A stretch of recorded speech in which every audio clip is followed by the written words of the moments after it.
पोरं, नवीन पोरांच्या डोक्यामध्ये महाराजांचे विचार केले पाहिजे, बरोबर आहे ना? आता मला काही प्रश्न विचारणार आहोत, उत्तरे सांगणार आहोत, आणि जी उत्तरं देतील शेवटी किंवा माझ्या बोलण्यातून काही शब्द निघतील त्याला मी बक्षीस देणार आहे शेवटी लास्टमध्ये. सगळ्या समजलं? चला, आता पहिलं मी या ठिकाणी सांगू इच्छितो की या देशामध्ये अनेक महापुरुष होऊन गेले. किती झाले? अनेक. 2 महापुरुष असे झाले, सांगा कोण असेल? मोहनदास. मोहनदासचं नाव कोणाचं आहे? गांधीजी. मोहनदास करमचंद गांधी हे त्यांचं नाव होतं. मोहनदास करमचंद गांधी हे त्यांचं नाव होतं. दुसरे दास कोण होते माहिती आहे? तुकड्या दास. बरोबर, टाळ्या वाजवायच्यासाठी. आता त्यांचं नाव काय होतं पूर्ण? हा, करेक्ट. माणिक बंडोजी इंगळे हे महाराजांचं नाव. टाळ्या वाजवा.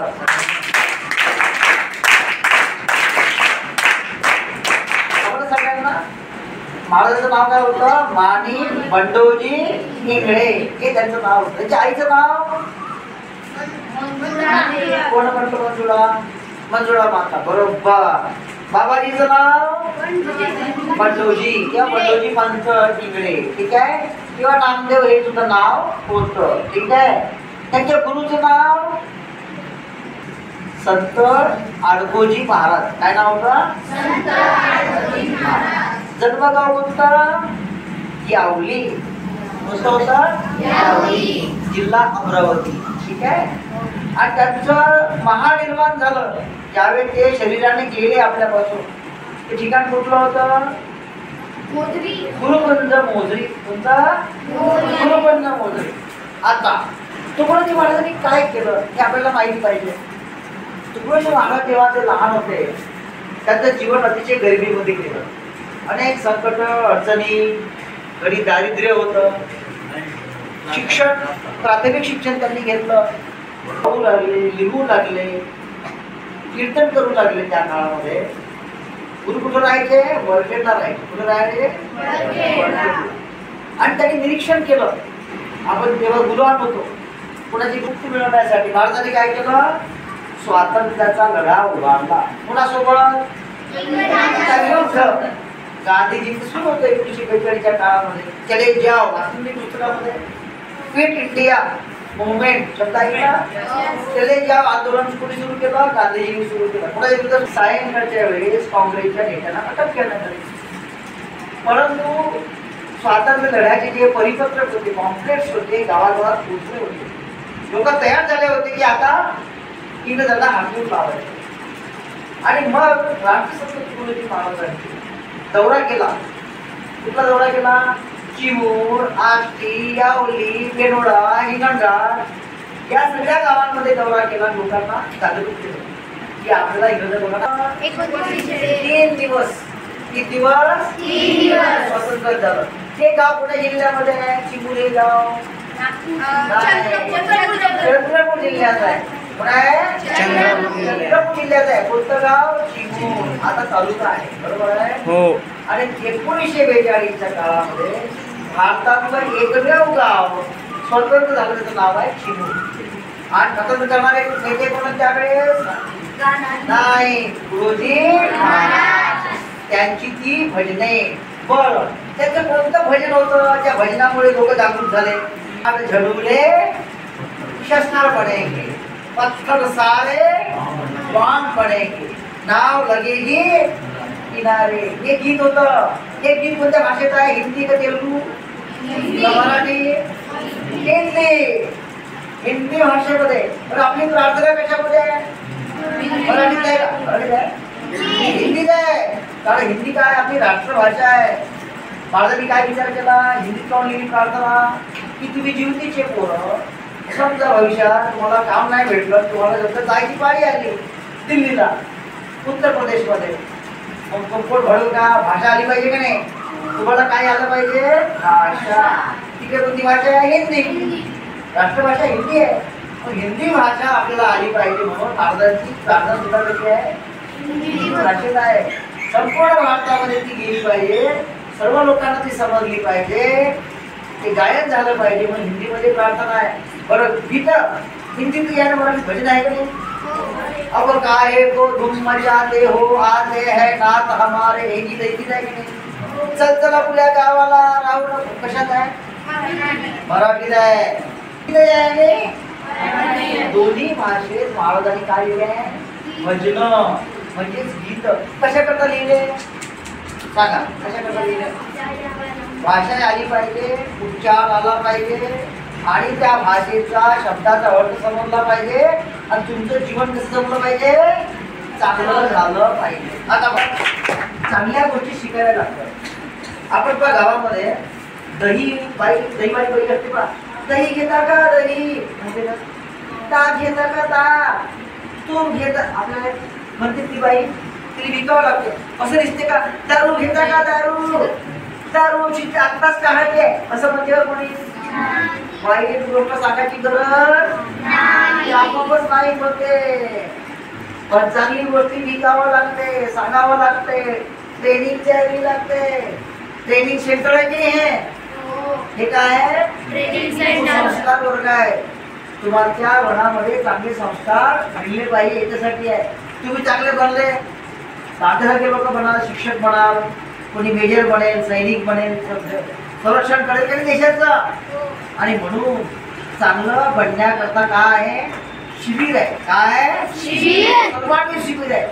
कसं बोलायचं? बरं तुम्ही भोजनाचा श्लोक पडला असाल ना? भोजन भोजन नाही हे यज्ञ है. मग का म्हटलं पुढे? हा पुढे सेवन करे ब्रह्म ही होती मति ऐसी किया कर भावना अर्पण किया कर ब्रह्म को करे भोजन प्रेम से सद्बुद्धि पावे धर्म को. भोजन नाही यज्ञ से कौन? कारण भोजन करताना मस्त खायचं का?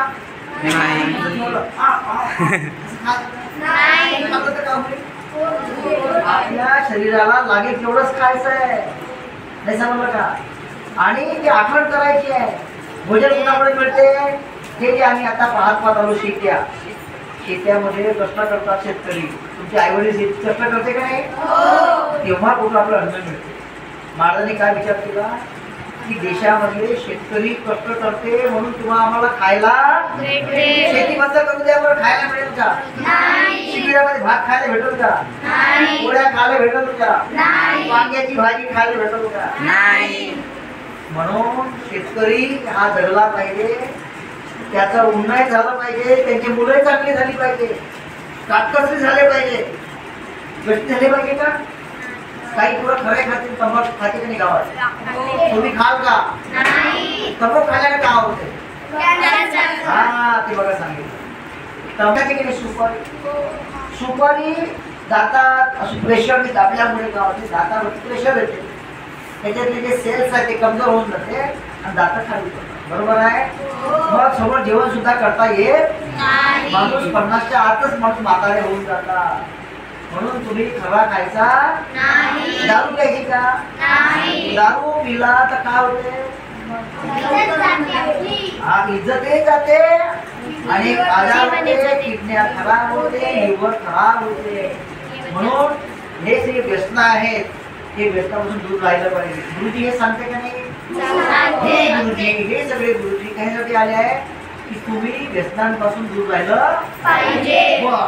आता तुम्ही शाळेत शिक्षण घेता बरोबर आहे. मग घरी गेल्यावर झोपायचं का अभ्यास करायचा? अभ्यास करायचा. एक वाक्य आहे, अरे जग जाइए लग जाइए अभ्यास करने. महाराजांचं वाक्य आहे, जग जाइए लग जाइए अभ्यास करने के लिए. तो करोगे तुम उन्नति, नहीं तो आपकी हो जाएगी अवनति. उन्नती करणे आणि अवनती करून घेणे हे आपल्याच हातात. अभ्यास करा. कष्ट नहीं बनते हाथों से. शब्द आहे का? कष्ट नहीं बनते हाथों से, सब ही समझाते बातों से. काय म्हटलं? कष्ट नहीं बनते हाथों से, सब ही समझाते बातों से. ऐसे कैसे हो भारत का हात में रहे लंगोटी. जर आपण कष्ट करण्याची मानसिकता ठेवली नाही तर आपल्याला काय करायला लागेल? लंगोटी लावणे म्हणजे का? भीक मागायला. लंगोटी कोण लावते? भिकारी. कोण लावते लंगोटी? भिकारी. जर आपण कष्ट केलं नाही तर आपल्याला लंगोटी लावून लुंगी लावून भीक मागावं लागेल. म्हणून कष्ट करण्याची तयारी ठेवावी लागेल, अन्यथा तुमचा आमचा विकास होऊ शकत नाही. वा, चला आपण मुख्य मुद्द्यावर एक तुम्ही श्लोक ऐकलं का? पशु पक्षी कीटके आहे काय बोललाय? पशु पक्षी कीटके. आता पशुचे कोणते कोणते प्रकार आहे? कोणते कोणते प्रकार आहे? पशु नाही ना, पहिले आहे पाळीव प्राणी घेऊ आपण. पाळीव प्राणीमध्ये काय येते? बकरी, गाय, बैल आहे ना. आता वाईल्ड मध्ये बिबटे, हत्ती आहे ना. म्हणजे काय म्हटलं महाराजांनी? पशु पक्षी कीटके किती? पशु पक्षी कीटके मग मेळ करून राहते. तुम्ही पहा संध्याकाळच्या वेळेस आम्ही आता येताना असे पक्षी दिसून जातात लाईनशी. हवाच्या थवा गेला पक्ष्यांचा. मग त्याला ट्रेनिंग दिली होती का? ते कसे मिळून मिसळून चालले आहे. आणि आपण गावामध्ये हा याच्याशी बोलत नाही, तो त्याच्याशी बोलत नाही. बोलतो तर कोणा ठसा मी याच्याशी बोलत नाही, माझा वाकडा आहे म्हणते का नाही गावामध्ये. जाऊ नको तिकडं म्हणते का नाही. ठसणच मोठी आहे. मग पक्षी ट्रेनिंग घेऊन आले का? मग ते कसे मिळून राहते? महाराजांनी काय म्हटलं? पशु पक्षी कीटके किती बघ मेळ करून आपत्ती एका कोणती. तुम्ही मधमाशाचं पोळ असते ना, मधमाशाचं दगड मारून पहा तुम्हाला लोक बढिया हसत का जवळ येऊ. दगड मारण्याच्या माग लागून चालत नसते. बघ मेळ करूनही राहती आपत्ती येतात कोणती अति संघटनीय मग पुढे काय म्हटलं? तुझं ही भावना. हा देह कोणता आहे? मानवाचा देह आहे का प्राण्याचा देह आहे?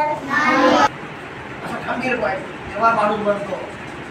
आता बॉर्डरवर समजा सैनिक असले आपले, तरी म्हणलं जातो जेवण करावे, त्याला पाणी प्यावे, त्याला पिशाब करावे, तर ते विचारतो काय करत? मारली गोळी मारते का नाही? पाहत करावं लागते. पहिलं बॉर्डरचं रक्षण, नंतर बाकीच्या गोष्टी. बरोबर आहे? हे तुम्ही सैनिक आहे, देशाचे सैनिक कोण आहे? तुम्ही आहे. आता भविष्यातले सैनिक तुम्ही आहे की नाही?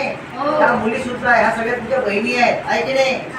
ह्या सगळ्या बहिणी आहेत, तुम्ही सगळे भाऊ आहेत. हा भावा बहिणीचा ट्रेनिंगचा कार्यक्रम आहे आणि गुरुदेवांच्या विचारानुसार आहे. गुरुजी महाराजांनी आपल्या जिल्ह्यामध्ये अनेक वर्ष राहिले. त्यांचं बालपण आपल्या जिल्ह्यामध्ये गेलं आणि म्हणून या जिल्ह्यामध्ये असं शिबिर होणं हे काळाची गरज आहे. मी सुद्धा अनेक शिबिराला भेटी दिल्या आहे आणि या ठिकाणी प्रथमतः आमचे गुरुबंधू सुरेश चौधरी महाराजांनी शिबिर घेतलं. त्यांचं जोरदार टाळ्या वाजवतात अभिनंदन करतात. हा तो श्लोक पाहिजे. कोणता कोणता कोणता श्लोक पाहिजे?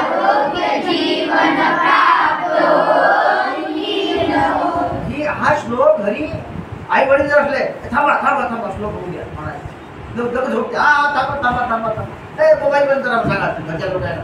बंद करा मोबाईल, ठेवा तिकडे कोणत्या. हा पण सगळे सगळ्या खाटाला आपल्या खाटर बसा सुरू करा घरी. असा आवाज लागले घरून नींद हो